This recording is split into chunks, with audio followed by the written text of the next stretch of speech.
যারা tin certificate খুলে ফেলেছেন খুবই সাবধান, কারণ এখন ডিজিটাল অডিটের কারণে ফাঁকি দেওয়া সম্ভব হবে না।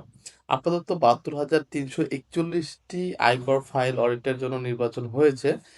তো এই যে ৭২,৩৪১টি ফাইল যে মানে অডিটের জন্য নির্বাচিত হয়েছে, এটার মধ্যে আপনার টিন সার্টিফিকেটটা আছে কিনা আপনি কিভাবে বুঝবেন? তো এটার জন্য আমরা চলে যাব। আহ, এই সাইটটা অবশ্য ভাই আমাকে সাজেস্ট করেছিল।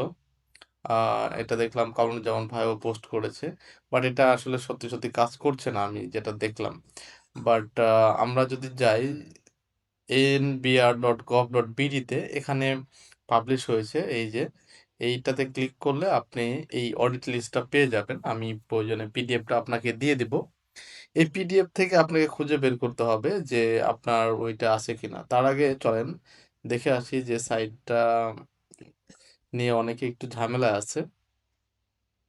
ধরেন এই সার্টিফিকেট আমি কিন্তু এই লিস্টটা অলরেডি আছে সার্কেল 5 বরিশালে, বাট এইটাই আমি এখানে অডিটে চেক করব এখন।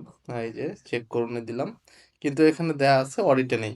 এখন আপনি এখানে আপনার টিন সার্টিফিকেট দিয়েছেন, ধরেন আপনার এইটা আপনার লিস্টে নাই, তখন দেখাবে অডিটে নেই, আপনি নিশ্চিন্তে থাকলেন। কিন্তু যদি আপনার এটা লেখা থাকে যে এটা আপনার ওই লিস্টে থাকে, বাট আপনার লেখা থাকবে এখানে অডিটে নেই, তখন কিন্তু আপনি নিশ্চিন্তে আছেন যে অডিটে তো নেই, কিন্তু আসলে কিন্তু এটা অডিটে ছিল। তো এই জন্য আমি এটাকে অ্যাভয়েড করতে বলবো আপাতত, যতক্ষণ পর্যন্ত ঠিক না করে। তো তাহলে আপনি কি করতে হবে, এইটা থেকে আপনাকে চেক করে বের করতে হবে, কিন্তু এটাতে চেক করে বের করা এতটাও সহজ না, কারণ এখানে ৩৭৫টা পেজ রয়েছে। বাট ডিজিটাল যুগে সবই সম্ভব, আমরা ইজিলি এটা করতে পারবো।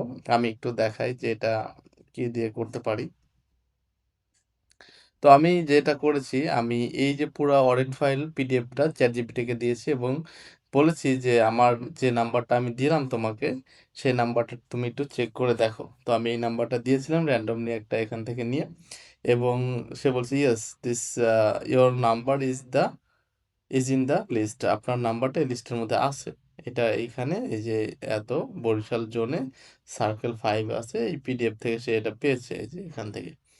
হ্যাঁ, তো আপনি এখান থেকে আপনার ৩টা দিয়ে এই পিডিএফটা দিয়ে ইজিলি চেক করতে পারবেন কোনো সাইটের হেল্প ছাড়া।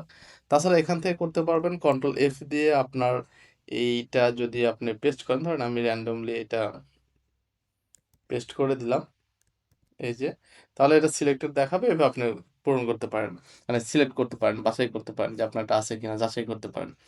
তো অবশ্যই এটা দেখবেন, যদি এখন কথা হলো যদি আপনার নাম লিস্টে থাকে তাহলে আপনি কি করবেন। নাম যদি লিস্টে থাকে তাহলে অবশ্যই আপনি আপনার এলাকার পরিচিত বা আপনি যেখানে থাকেন সেখানকার পরিচিত যে আয়কর নিয়ে যারা কাজ করে, যারা উকিল রয়েছে, আমরা যেটাকে উকিল বলি, তাদের সাথে যোগাযোগ করবেন, আপনার ফাইলটা ক্লিয়ার করে ফেলবেন। না হলে এটা বড় অঙ্কের টাকা জরিমানা আপনার দেয়া লাগতে পারে। আর যাদের নাম লিস্টে নেই তাদেরও আনন্দিত হওয়ার কোনো কারণ নেই। তাদের যে টিন সার্টিফিকেট আছে এটার আন্ডারে আপনারা রিটার্ন সাবমিট করবেন। সেটা টাকা রিটার্নে দেয়া লাগুক বা জিরো সাবমিট হোক, এটা সবাই দিয়ে রাখবেন। ধন্যবাদ সবাইকে।